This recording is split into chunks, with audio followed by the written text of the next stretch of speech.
Hey everybody, this is Tim with Op-Ed Daily. I'm sure a lot of us hold police officers up as these superhuman people that never forget anything, and they know every detail of everything that happens, and we can use their police reports as evidence, and they do no wrong, they can do no wrong. Some people actually believe that. Well, they abuse their power on a regular basis.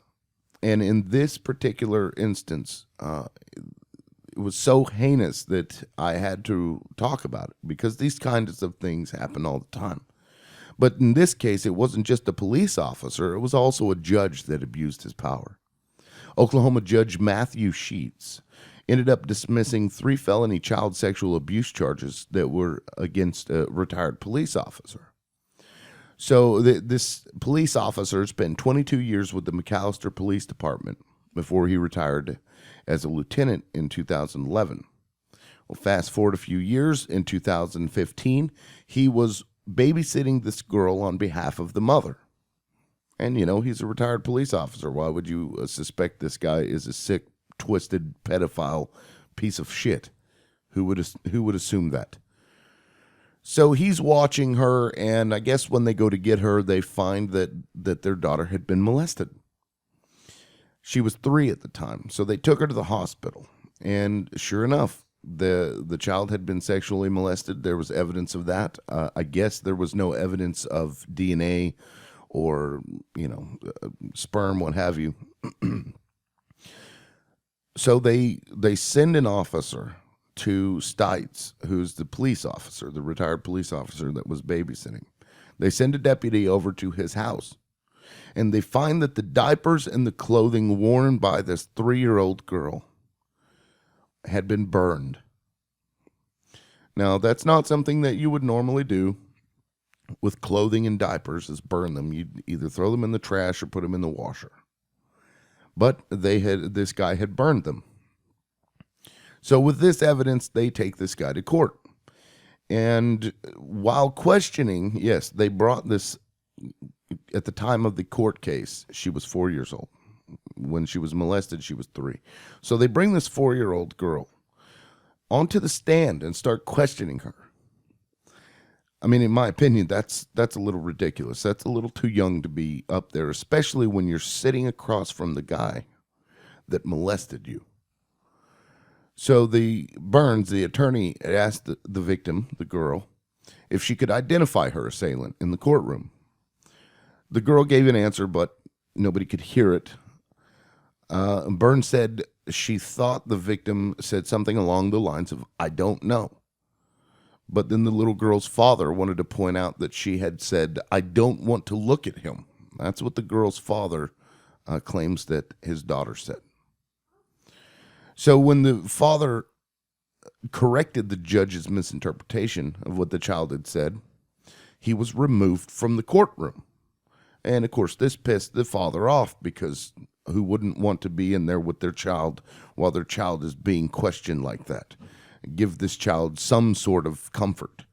But no, get the guy out of there, because he's out of line. You can't do that in the courtroom. So while he's leaving the courtroom, the dad allegedly pushed the door open loudly and used profanity. Oh my gosh, that's so horrible. So Judge Stites asked the court officers to arrest him. So after a break, the father came back into the courtroom with handcuffs on and was escorted by a deputy. Stites asked him what he had said, Stites being the judge, what he said while he was exiting the courtroom, and the father told the judge what he said. So the judge sentenced him to 6 months in Pittsburgh County Justice Center, which is county jail. At that point, the father turns to the retired officer that molested his daughter, and he began cursing at him, voicing his displeasure, obviously. I don't think that's something that's surprising in a case like that. How upset would you be if your daughter had been molested and the guy that did it was sitting right there? So because of his use of curse words, Stites calmed the courtroom down to restore order, and then added another 6 months to his jail sentence in the county jail, citing a second violation. So when they removed the father, they continued the testimony of this 4-year-old girl, and she indicated that the individual, that the officer had touched her with his hand on her private parts. But many of the questions that was asked by Burns to the 4-year-old were met with, I don't know, or that she didn't want to answer the questions. Now, I would assume that that had a lot to do with the fact that her dad was no longer there, and her dad got in trouble. So she's probably afraid that he's going to get in more trouble. That's my opinion. So the judge dismisses because this child, this 4-year-old child, couldn't respond, I don't know, as an adult would, couldn't articulate as well as maybe, a 12-year-old would be able to. So this judge dismisses those 3 felony counts, those 3 felony sexual assault charges. But then Judge Sheets, in a crazy twist to this case, orders the officer to stand trial on a new charge of lewd molestation based on information given in her testimony that was not previously known. What the hell? So the judge is basically confirming that there's evidence there to assume that this officer molested this child. But, oh, no, we're going to get rid of those 3 felony charges and we're going to bring it down to lewd molestation. This is how police officers are treated. This is how police officers act. They abuse their power. This is also how judges act and react to these things. When it's people in other positions of power, they will do whatever they can to protect them. In a lot of cases, look at Dennis Hastert. Oh, you molested 4 boys when they were 14 years old when you were, a coach at the summer camp or whatever. They let him off because it was past the statute of limitations. Officer after officer after officer have been abusing and molesting children. Virginia State Trooper charged with forcible sodomy on a minor, aggressive sexual battery, and indecent liberties with a child, among other charges. He was treated basically without, any kind of a disgusting manner, because the guy is disgusting. And apparently FBI knew Jared Fogle was a pedophile, but they just let him keep going. Cop charged with molesting 3 young children. No jail time. This cop who had filmed himself raping children and having sex with the dog gets just a small sentence, like 30 days or something. I mean, just on and over and over and over again. These kinds of things happen. It's almost as if molestation of children is like a normal thing when you get into a position of power like that. That's what it's starting to sound like. Because now we've got information that shows that Bill Clinton was molesting underage girls. And I say molesting because they're underage. I don't know if they actually gave consent, but legally they can't. So this is a problem.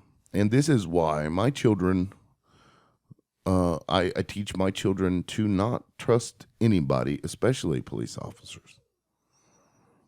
If there are problems in life, the last person that I want to call are the police. And it's sad that I say that, but in my life experience, calling the police for anything typically makes things worse for everything. So I just think it's important that we all realize that these police officers are just as sick and twisted as the rest of the population, probably more so because of their power, their ability to do these things. Matter of fact, that power was really evident with a guy named Robert Laylock. The guy molested 22 kids. He was a school police officer. He had molested 22 kids that they know of. They're mentioned in this lawsuit against the school resource officer. This cop would go into these classrooms and he would pull these children out of their classrooms one at a time. And the teachers wouldn't say anything. They never questioned it. They never wondered. They never reported it. They never said anything, these teachers. I don't know that that's technically their fault, but they were entrusted with the welfare of these children. And they allowed this man to pull these children out of the classroom, and he would take them into a closet. He would handcuff them so that they couldn't move, used his utility belt as a tool to, get them to obey, and he would molest them. And he did this over and over and over. One particular kid had been taken out of class a dozen times while he was in middle school between 1998 and 1999, and that officer did the same thing with 21 other boys that they know of for sure. This blind trust in authority is going to get us nowhere as a country. We cannot trust the authority figures because they take care of each other. They protect each other when, oh man, he got caught doing it. Oh, well, let's see what we can do to get him off here. No pun intended. Disgusting bastards. This is horrible. So you cannot, you can't even trust the police. No, you can't trust Speaker of the House. You can't trust politicians. You can't trust even the President of the United States around your children. How sad is that we live in a country where you cannot trust people at all? I think that's the saddest thing ever. I think that if you are in a position of power and you use that power to abuse, especially in a sexual way, children, there should be no mercy on you ever. Not ever. I don't care if you've been a police officer from the time you were 18 years old until the time you were 60. If it comes out that you were using your power to abuse children like that, you should get the worst possible sentence, tortured, whatever the hell the case is. Absolutely disgusting. And it's worse when it's an officer, because of the power that officer holds, and because of that trust that is degraded when they do things like that. Anyway, I could go on for hours about this, as I have children myself, and this stuff just really bugs the shit out of me. Anyway, I'll stop it there, guys. Leave me a comment in the comment section. Hit the like and share button, please, so we can get this out there. I really hate to push it out there that we really shouldn't trust the police, because of all people, of all things that we should trust, the police should be one of those things, but we just cannot. We cannot. So that's it for now, guys. This is Tim with Op-Ed Daily. Peace out.